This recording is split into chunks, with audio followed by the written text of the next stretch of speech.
في الأيام الأخيرة ضجت مواقع التواصل الاجتماعي بخبر أثار جدلا واسعا، وهو خبر انفصال المؤثرة والناشطة سامية الشاوية التي عرفها الجمهور من خلال برامج الطبخ وظهورها المتكرر عبر القنوات التلفزيونية ومواقع التواصل الاجتماعي.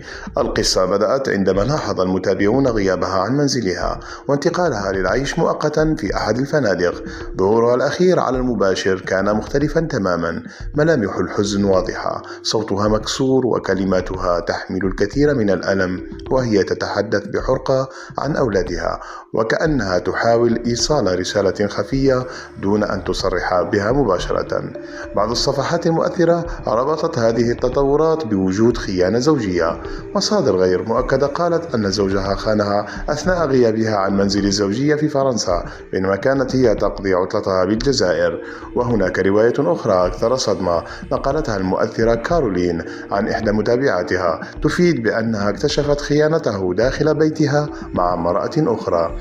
لكن سامية بدورها لم تلتزم الصمت تماما، فقد خرجت لتنفي هذه الأحاديث، مؤكدة أنها لم تضبطه مع أي امرأة، وأن ما يقال مبالغ فيه ولا يعكس الحقيقة الكاملة.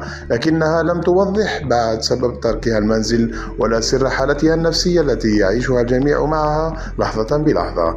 الجمهور انقسم بين مصدق للروايات التي انتشرت كالنار في الهشيم، وبين متعاطف يطالب باحترام خصوصيتها وانتظار تصريح الرسمي منها بدل الانجراف وراء الشائعات.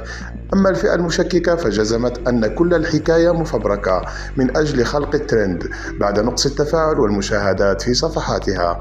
وبين الحقيقة والشك تبقى سامية الشاوية اليوم في قلب عاصفة إعلامية كبيرة قد تكشف الأيام القادمة تفاصيلها، لكن الأكيد أن قصتها صارت حديث الساعة ومصدر اهتمام الآلاف من المتابعين عبر الجزائر وخارجها.